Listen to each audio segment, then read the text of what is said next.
کہتے ہیں کہ کیا نبی کریم صلی اللہ علیہ وسلم غائب جانتے تھے؟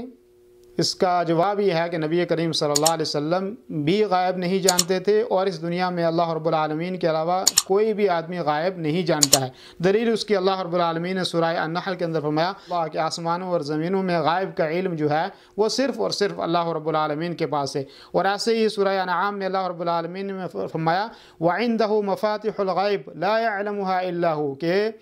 غائب کی چابیاں صرف اور صرف اللہ رب العالمین کے پاس ہے۔ ایسے اللہ رب العالمین کا فرمان ہے عالم الغیب فلا یظہر علی غیب احدا، کہ غائب کی جاننے والی ذات صرف اور صرف اللہ رب العالمین کی ذات ہے، اس کے علاوہ کوئی غائب نہیں جانتا ہے۔ اب جو آپ کہیں گے کہ نبی کریم صلی اللہ علیہ وسلم نے قیامت کے بارے میں بہت ساری چیزیں بتائی ہیں، جنت کے بارے میں بتائی ہیں، جہنم کے بارے میں بتائی ہیں، دجال کے بارے میں بہت ساری چیزیں بتائی ہیں، ایسے ہی یاجوج اور ماجوج کے بارے میں بہت ساری چیزیں بتائی ہیں، تو وہ وحی کے ذریعے سے اللہ رب العالمین نے نبی کریم صلی اللہ علیہ وسلم کو بتائی ہیں، تو وہ غائب نہیں ہے۔ غائب کا علم صرف اور صرف اللہ رب العالمین کے پاس ہے، نہ نبی صلی اللہ علیہ وسلم کے پاس ہے، نہ اولیاء اور صالحین کے پاس ہے، اور نہ امت میں کسی بھی آدمی کے پاس غائب کا علم ہے۔